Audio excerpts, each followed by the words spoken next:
Have you ever heard the tragedy of Master Soul? The Jedi Master that everyone gravitated towards in the beginning. As time went on, we suspected something was amiss. A truth that would bring down his very livelihood. Absolution for his mistakes in an incident that nearly cost everything. I see a lot of people doing an about face on their support for Soul, and it's intriguing. I'm not here to say any of those people are wrong, but I would like to shine a light on what I perceive to be one of the highlights of the Acolyte's writing. Chimere surely looks reasonable in comparison to Soul, who justified every selfish action with the love for Osha and concern for the twins. But I promise you, this is a path with no hope at the end of the tunnel. As with all the dark side, the cost is what you put into it. The ante is your spirit, and the chains that you proclaim to break reveal another set of chains. I've even seen people say that Chimere was morally superior to Soul, which is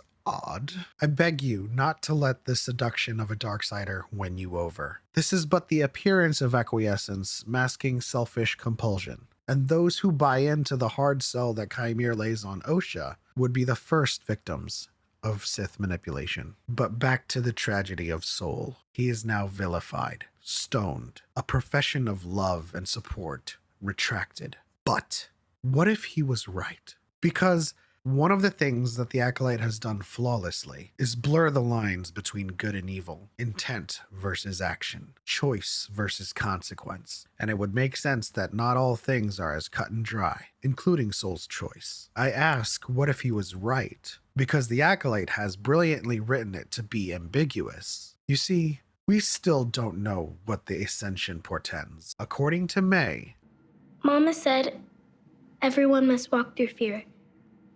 Everyone must be sacrificed to fulfill their destiny.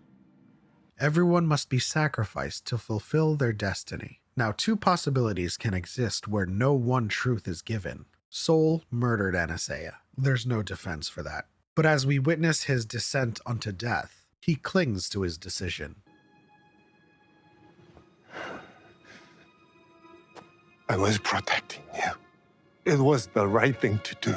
But as Leslie Headland blatantly leaves the answer of Ascension to ambiguity, I now consider, what if he was right? What if Ascension would result in the sacrifice of Osha and Mae? If that were the case, did he in fact save them? Of course, none of this matters to Mae and Osha, especially to Osha, who's learning all of this truth after 16 years. The only thing that mattered was Soul murdered their mother, and justifiably so. But as Osha finds closure during her downfall and in ending Soul's life, we're left with this looming question, and quite possibly forever. And depending on Leslie's intentions on whether this question will be answered, it's possibly for the best.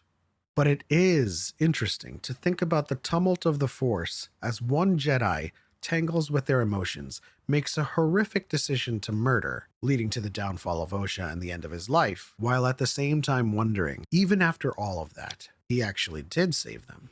If Leslie never actually answers this question, we'll never know. And I think it's been written that way on purpose. As a hopeless optimistic, I like to think that maybe somewhere down the line, there is room for that answer. And at the end of Mae and Osha's journey, they find out that truth. And they find out that they would have lost their lives. And in so doing, they find some measure of grace to give to Soul. Not for ending their mother's life, but for saving theirs. So, was Ascension going to harm them? Was Ascension going to kill them?